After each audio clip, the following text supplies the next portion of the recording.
Tonight from downtown Indianapolis, the Fever welcome in the Seattle Storm with major playoff implications on the line tonight. All right, y'all, look, it's a big one tonight, okay? It's an important one. This has got to be our best 40 minutes. This has got to be our most intentional 40 minutes in everything that we do, okay? Look, no one person needs to do anything outside of themselves, right? But every single person in this locker room needs to be the best version of themselves. What if I told you the Indiana Fever didn't just win? They made history 6 different times in one night. The Fever crushed the Seattle Storm by 20, but that's not even the biggest story. With Caitlin Clark sidelined, her Nike logo lighting up Gainbridge, and 5 teammates also out, Indiana proved they're more than just surviving. They're breaking records while climbing back into playoff position. You're about to see how this one game changed everything. The grit, the records, and what Clark's return could mean for the future. This wasn't just a victory, it was a statement. If you're fired up, then comment, "Fired up for the Fever." Let's go. Leah Boston and Izzy Magbagor in the center jump circle. We are underway from Indianapolis. Odyssey Sims tracks down the jump ball and lays it in. Sims wearing bright pink shoes, passes to Mitchell, right corner 3. It's good, and it's a record! 771 points and counting in 2025 for Kelsey Mitchell, the most in Fever franchise history. What happens when a player doesn't even step on the floor, but her presence defines the entire night? That was the scene at Gainbridge Fieldhouse, where the spotlight shined on Caitlin Clark despite her sitting on the sideline in street clothes. Nike had chosen this game as the stage to launch her signature logo, and the energy made the arena feel less like a late August regular season contest and more like a citywide celebration. The double CC symbol covered the building, glowing outside on giant displays and stretched across t-shirts handed to every fan who walked through the doors. Thousands of people put them on instantly, giving the crowd a unified look, almost like a stadium-wide team uniform. It looks really unique, I think it's very creative for Caitlin Clark to come up with something like this. And I just enjoy all of it, it's like aura. We love it! It's simple, yet it speaks a lot. I love it so much. I'm a big fan of it. Simplicity is the best. I like the design. Nike always does great with design, so I'm a huge fan of the logo. It looks really cool. I was really excited to see it last night, and it looks like we're going to get shirts with it on it, so that's pretty exciting too. I like it. I like how it incorporates the CC. I love it. Double C's. Let's go, Caitlin! Inside the arena, you could feel the buzz before the first possession. Clark's absence didn't seem to matter. Her brand held the building. Gainbridge had been transformed into Caitlin Clark Arena. Everywhere you looked, there was a banner, a piece of merchandise, or a fan clutching some limited edition gear. This wasn't just WNBA basketball, it was a cultural event. Pre-game ceremonies only magnified the anticipation. You heard cheers swell every time her name was mentioned despite it being her 16th straight game out with injury. Feels good. Got the pants, got the charms, necklace, zipper, everything. But here's where the tension kicked in. Clark wasn't the only one in street clothes. Sophie Cunningham, Chloe Bibby, Sydney Colson, and Ari McDonald were also unavailable. That meant 5 Fever players sidelined, while the team itself had dropped 4 of its last 5. The playoff race had already squeezed into a survival test, and Indiana knew a stumble here could cost them more than just one night. It could have pushed them deeper down the standings. AB's been the one that's been most affected by all of our injuries. All of the point guards that know how to get her the ball and how they get it to her, and it's not just getting her the ball, it's where you get it to her, getting it to her on time, on target, thinking one pass ahead, all that matters. And I thought today, her aggressiveness with the ball in her hands to the rim, getting into defenders, playing low to high instead of high to low. When she plays like that, there's nobody that can stop her. And, she set the tone for us, really on both ends. She had the NECA assignment as well and set the tone for us on both ends. And, she was terrific. So the story of this game became a contrast. Off the court, Indiana built a spectacle around their star. On the court, they faced a roster patched with missing pieces and a difficult task in slowing down the Storm. Coach Stephanie White even admitted before tip-off that Indiana needed to treat this like a playoff atmosphere, that every single game mattered. And Leah Boston put it simply, the place felt like May basketball, not August. It's special. I mean, there's very few people who get the opportunity to say that they have a logo and to make the impact that she makes, not just I think in the sport, but globally, just by being who she is. She's a connector. She brings people together, and I think for us to be a part of that, and whether it's as simple as being able to celebrate all of these things with her, or as much as walking out into the arena and seeing the whiteout on the chairs out there, it's really cool, and it's really special and I'm talking about it right now, and just feeling the intense gratitude for me personally, being in women's basketball, to be able to be a part of this moment, and to celebrate with her. That kind of weight meant the players couldn't walk in and just go through the motions.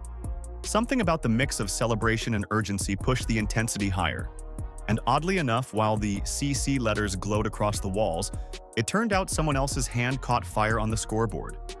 Indiana jumped out fast, hitting every quarter with more than 20 points, setting a tone that Seattle never matched.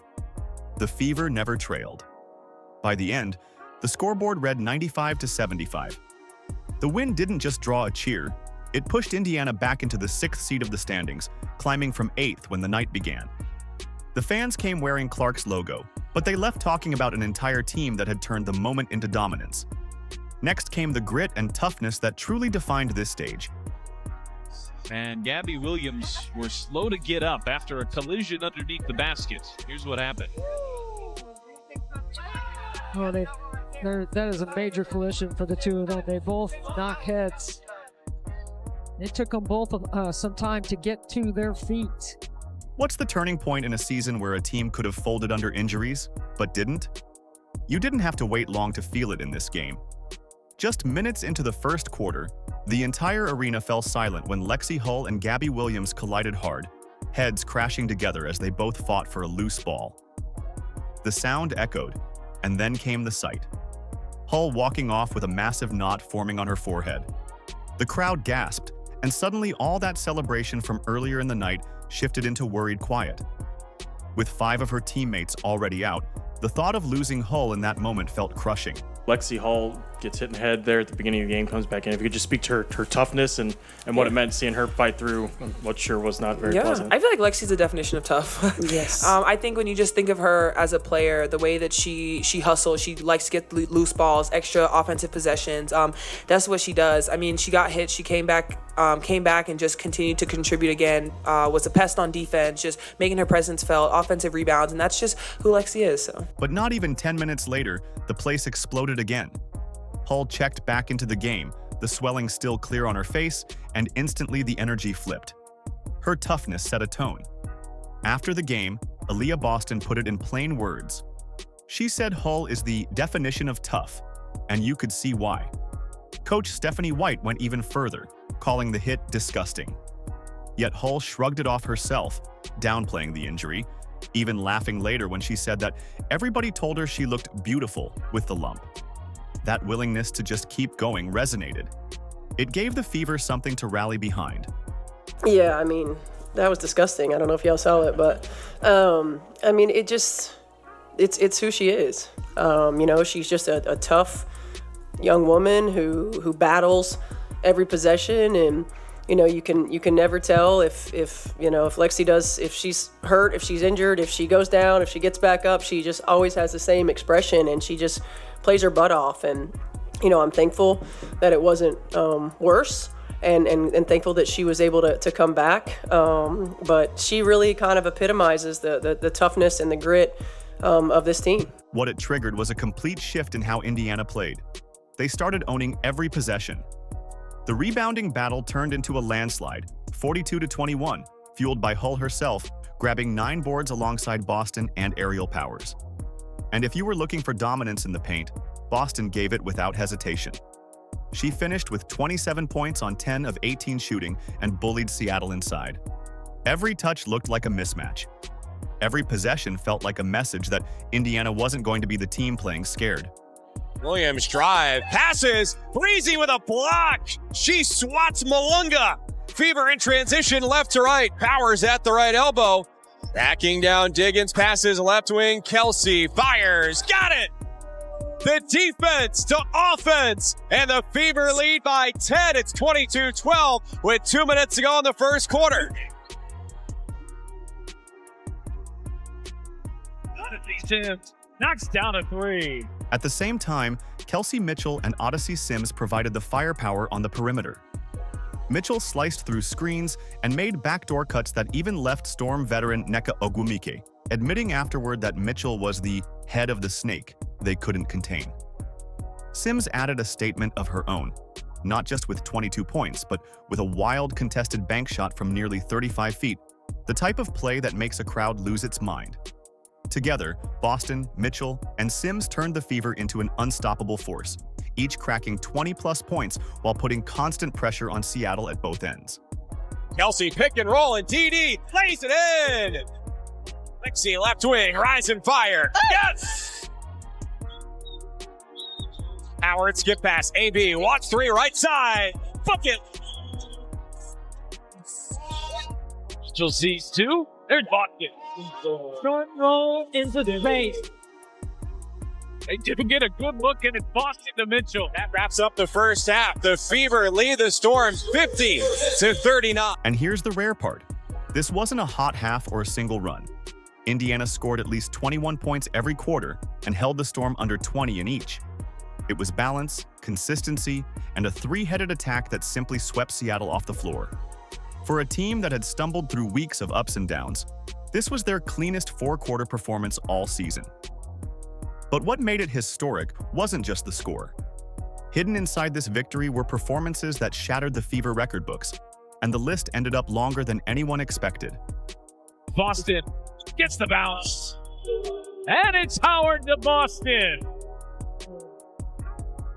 16,737 on their feet at Gainbridge Fieldhouse. Final score, Fever 95, Storm 75. A statement victory for Indiana to spring ahead of Seattle in the standings. How many pieces of history can a single team write in one night? The answer here is 6. That's exactly what the Fever delivered in this win. It wasn't just a solid performance against Seattle. It turned into one of the most record-setting games in the history of the franchise. And the first headline belonged to Kelsey Mitchell. By dropping 21 points, she passed Caitlin Clark's franchise single-season scoring record. The fact that Clark set that bar only last year shows how quickly the standard for this young team keeps rising. You can already feel it. These two are going to trade this record back and forth for years to come. Mitchell didn't stop there either. She also became the league leader in 20-point games this season, sitting above every other scorer in the WNBA. And Kel set a new franchise record for most points in a single season. Wow!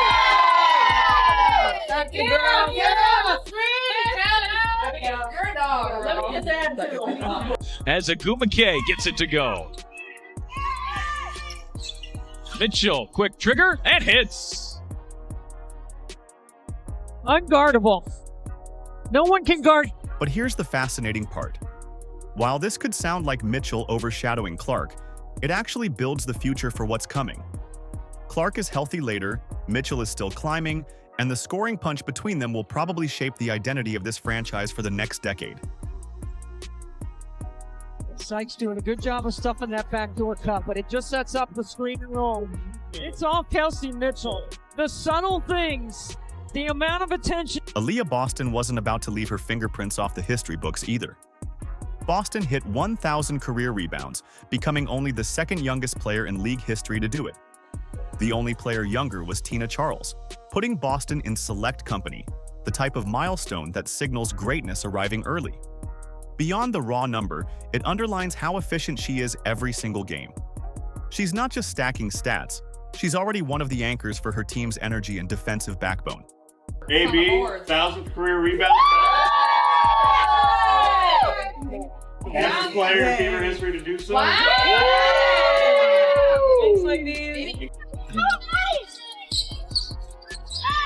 And good hands there by Aaliyah. Boston just wrestles it away from Ogwumike, and here is Mitchell. Usually you'd have a 2-for-1 right here if you had Caitlin Clark on the floor, but without Caitlin Clark, you really need to get a good look. They do get a good look, and it's Boston to Mitchell. Here is Boston going at the rookie. Boston using her strength to get to the rim. That 1-4 dribble puts the shot blocker inside the cylinder of the rim. And as if that wasn't enough, she added a second milestone. Boston became the second fastest WNBA player ever to reach 1,000 rebounds and 350 assists, behind only Candace Parker. Think about the weight of that. Two names, Boston and Parker, alone in that category. It speaks to her versatility, how she blends vision and passing with dominance inside. It's just a really good job. That's what I'm talking about. An extra dribble to get Malanga inside the cylinder of the rim. It's been a strong start to the third quarter here for Indiana. An 11-point lead has grown to 16, and Boston adding to it, and one in a foul. Screen and roll, and a good seal. I say this. Meanwhile, Odyssey Sims showed why her addition has been more than just depth. She became the second fastest player in franchise history to reach 50 points and 25 assists. The only one who did it faster? Caitlin Clark. That puts Sims right in the conversation with the Fever's franchise player, and it shows that she's been an immediate difference maker in Clark's absence. Aaliyah Boston and Izzy Magbagor in the center jump circle. We are underway from Indianapolis. Odyssey Sims tracks down the jump ball and lays it in. Here is Sims, one of those newcomers, slicing through the defense and gets to the rim. I love the vertical game of the Fever right now. In this building, 2007, finished third all-time points scored. IHSA basketball history on the girls' side as Odyssey Sims knocks down a three. And then came one more layer of history. Boston, Mitchell, and Sims all scoring 20 or more points, each doing it in under 30 minutes. That's so rare it's happened only 6 times in league history. Not for a team known for scraping together wins, but here they were, flexing true offensive depth. So the question now becomes, what happens when Clark returns to join this group? Because if a shorthanded Fever team can break 6 records in one night, the ceiling hasn't even been touched yet. Okay, really great stuff. That's the most complete game we put together in a long time. We made more free throws than they attempted. Yo, hey, that is a difference maker for us, and that will be a difference maker for us. 22 assists on 36 made field goals, total team effort. AB, 1,000th career rebound. Fastest player in Fever history to do so. Thanks, ladies. And Kel set a new franchise record for most points in a single season. You're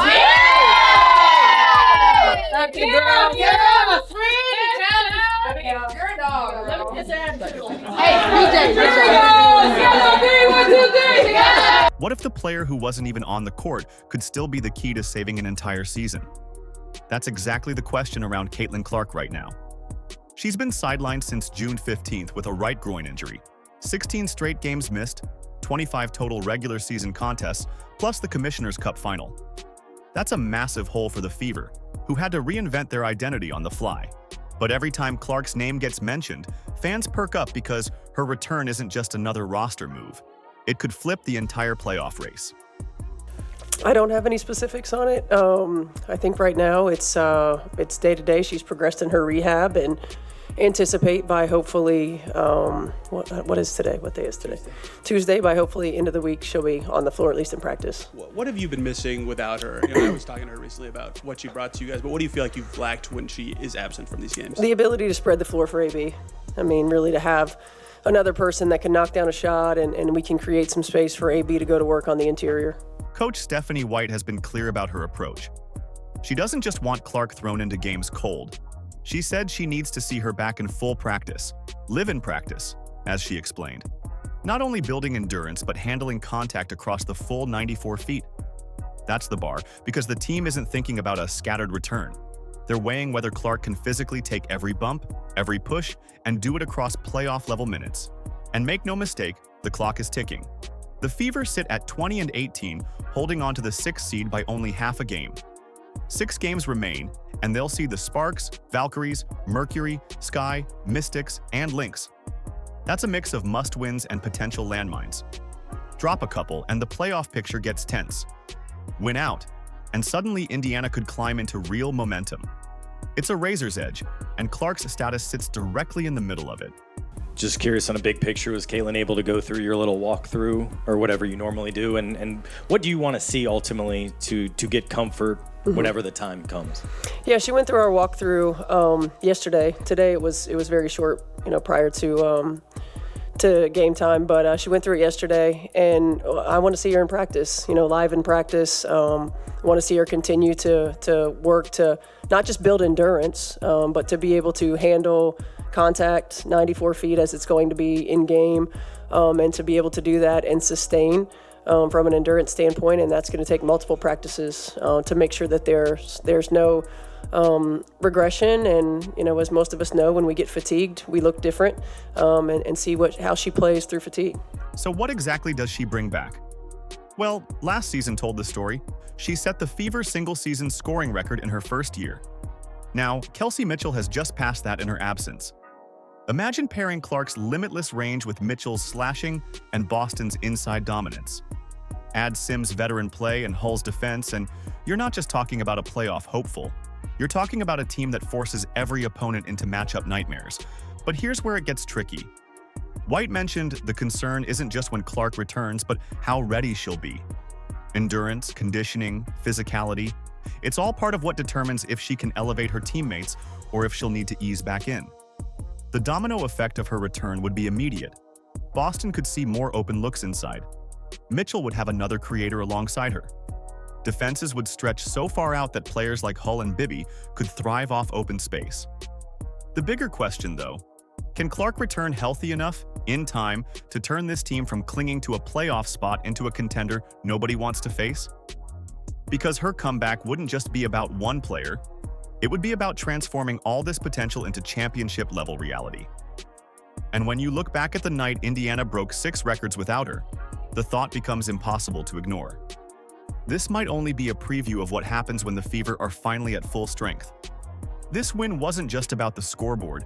It gave Indiana something more lasting, an identity built on toughness, depth, and a belief that even without their star, they can still dominate. 6 records in one night showed this roster isn't waiting for tomorrow. They're already building history today.